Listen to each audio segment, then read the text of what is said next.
spectacular legend of the ghost town of St. John, Colorado, and the St. John Mine.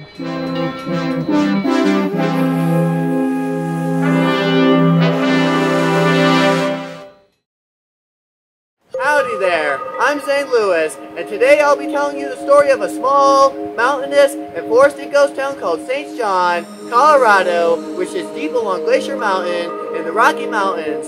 For over 60 years, the miners who called the area home delivered up riches to the world, while at the same time seeking a better life, building structures 10,000 feet up from sea level, and most importantly crafting a beautiful legacy filled with thousands of pictures and memories, worth more than we could ever pay. How was the town founded? What hardships did its residents suffer through? And what led to its demise?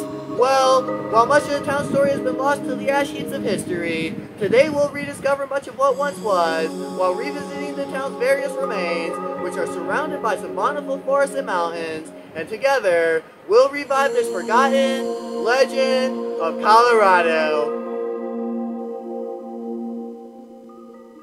Named for John Colley, a prospector who discovered silver along Glacier Mountain and built a crude furnace to extract the ore in either 1863 or 64, St. John originally sprang up as Colleyville. A prospector named John Collum discovered the St. John lode, which was one of the first silver discoveries in Colorado, and sold it in 1867 to the Boston Silver Mining Association, who then built an ore mill which Colleyville grew up off of. In 1870, thanks to influential Freemasons, the name was changed to St. John after St. John the Baptist and St. John the Evangelist. As early as 1870, newspapers reported that the Boston Silver Mining Association had shipped over 6,600 pounds of riches from their smelter at the town to H.C. Chapin, a merchant in the area.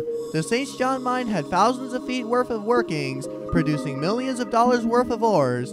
The best vein in the mine was the St. Elmo, yielding ores worth up to $100 per ton. 2 aerial tramways and a long ore chute serviced the mine, requiring the products to be handled multiple times before they could reach the mill, becoming a very expensive process. In 1870, the Census Bureau recorded the town as having 71 residents, making it the most populated place in Summit County. 2 years later, the original smelter and mill were rebuilt and replaced with a more modern structure. With boilers supplying the steam, this structure received its power from a large stationary steam engine that had 13-inch cylinders, producing 100 horsepower.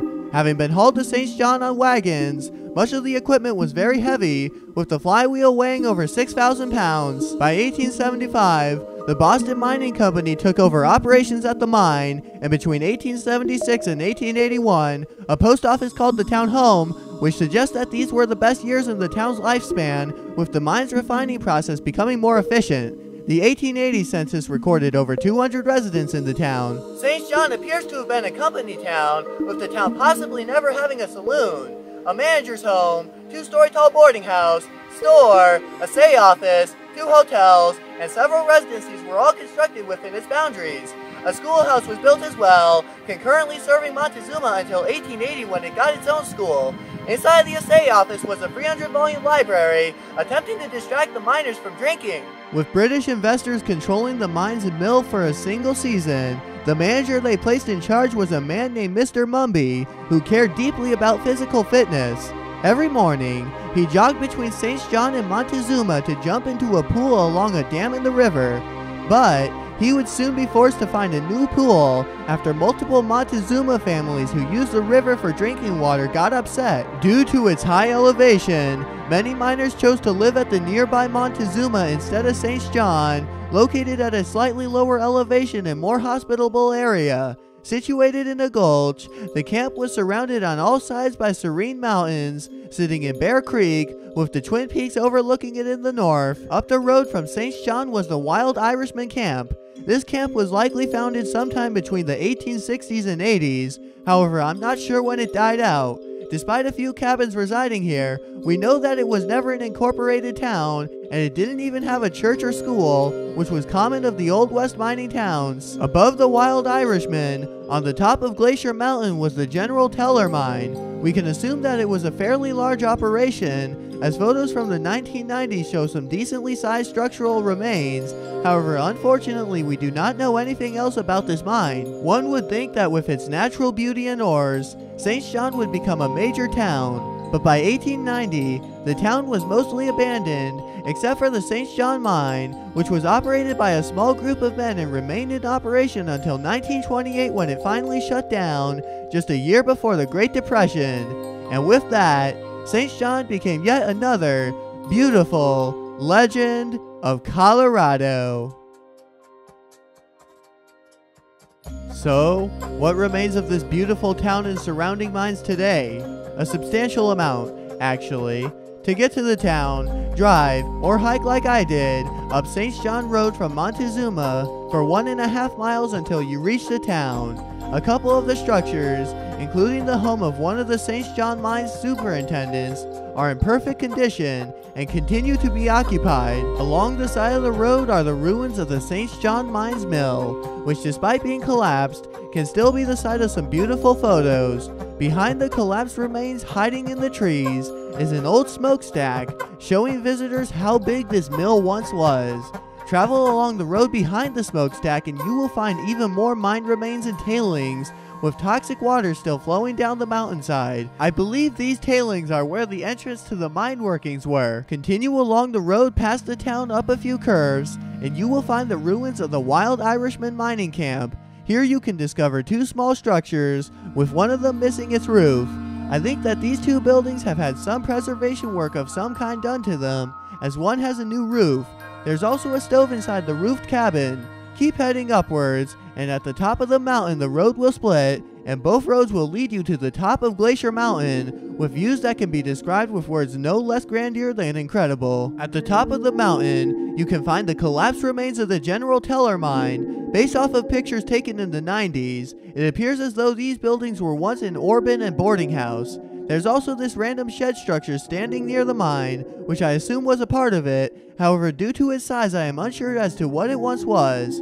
Nevertheless, it needs to be stabilized, otherwise it will face the Orban's fate, and I did my part by adding some wood planks for it to lean on. Sadly, only collapsed wood and metal piles remain of the rest of the General Teller. St. John and the mines surrounding it were once part of an important time in American history, when thousands journeyed to Colorado in search of a better life and to strike it rich, all while fueling America's economy and helping it become the superpower it is today. With hundreds of thousands of ghost towns and abandoned mines scattered throughout the country, the legacy of the American West can still be felt today, all while enjoying some of the greatest scenery in the world. Today, many of these structures are in disrepair and in danger of falling down. But thanks to viewers like you, we will educate the public on the importance of these structures to our great American story, and someday restore and preserve some of them. But no matter what, we will always remember the people who built them and created the world we know today.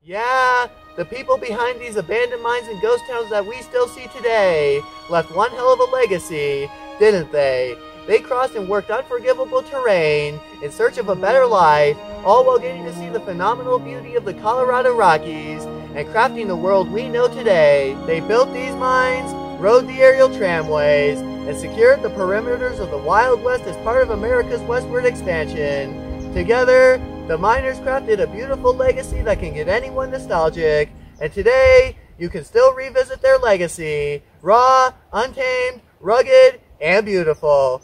I'm Zane Lewis. Thanks for watching.